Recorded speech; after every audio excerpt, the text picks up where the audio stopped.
এই যে মরিচগুলো আছে না, মরিচগুলো এখন এই বুটা সব ছাড়াবো। ছাড়াই যদি আমি ফ্রিজে রাখি পলিথি করে, 1 মাসের উপরে ভালো থাকবে মরিচগুলা। নর্মাল ফ্রিজে, মানে ডিপ ফ্রিজে না, 1 মাসের উপরে ভালো থাকবে। কিন্তু বুটা শুধু যদি রাখি পচে যাবে, নষ্ট হয়ে যাবে।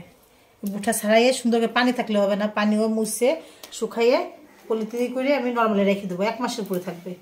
তারপর তোমার এই যে দেখো ধনিয়ার পাতা, এই যে ভিজা থাকলে সমস্যা, এই ভিজা এখন ফ্যানের বাতাসে শুকাবো। শুকাইয়ে প্রত্যেকটা ধনিয়ার পাতা আছে না, এই যে এই গুঁড়াগুলো আছে না, সব ফেলবো। ফেলে একবারে শুকনায় পলিথি করে রেখে দেবো নর্মালি, অনেক দিন থাকবে এগুলাও।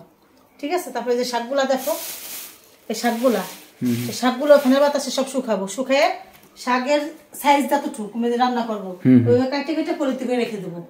এই শাক মানুষে বলে না শাক 2-3 দিন থাকে না, আমার এই শাক 2-3 দিন থাকে না। লাল শাক এটা থাকে না, না লাল শাকটাও রাখতে পারি আমি। লাল শাকটাও রাখছি একবারে শুকাইয়ে, পানি শুকাইয়ে, রোদে না, ফ্যানের বাতাসে শুকাইয়ে পরিষ্কার করে বাইসে রাখতে হবে। তাহলে এটা আনার পরে মনে হয় এটা করতে হয় নাকি? হ্যাঁ, ফ্যানের বাতাসে শুকাইতে হবে, না শুকালে হবে না।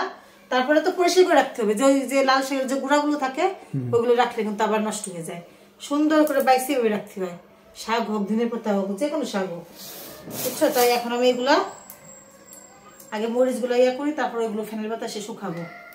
তো হবে না, আর ওগুলো তো নরমালি, এগুলো তো নরমালি রাখবো, এগুলো তো কিছু রাখবো না। তারপরে সিমটা আছে না, সিমটা নরমালি রেখে দেবো, সিমটা ভালো থাকবে। আর এইগুলো সব এমনি ইসেতে রাখবো, ঝুড়িতে রাখবো। এগুলা পেঁয়াজ, হ্যাঁ এগুলো তো শুকনা জিনিস।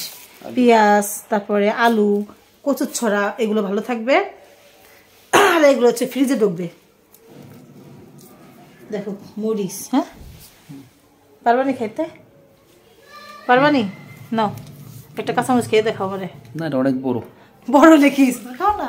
না না দেখবা, খাবো আমি, খাবো না খাই।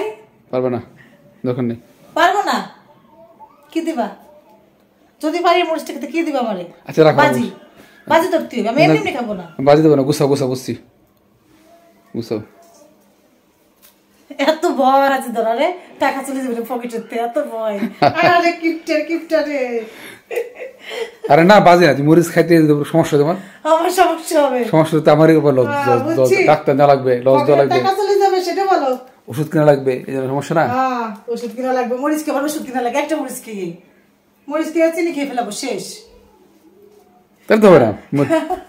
আমার খাওয়া আমি খাইছি, পরে আমি যা মন চাই তাই করি। ঠিক আছে, মরিচ আমার খাওয়া আমি খাবো। কাঁচা মরিচের ঝাল বলতে একটা শব্দ আছে না, কাঁচা মরিচ ভিটামিন সি, এটা এমনি খাওয়া উপকার আছে। আমরা খাই না, শাক ভাত খাই। আমার আব্বা তো সবসময় কাঁচা মরিচ একটা ভাতের সঙ্গে খাইতো, 1 লোকমা ভাত নিত, একটা কাঁচা মরিচ 1 কামড় খাইতো, বুঝছো? শরীরের জন্য ভালো তো, ভিটামিন সি তো কাঁচা মরিচ। যাক, অনেক শিক্ষা দিলে, আর দরকার নেই শিক্ষা দেওয়ার। বাস্তব কথা, এটা কোনো ফালতু কথা না, সত্যি কথা।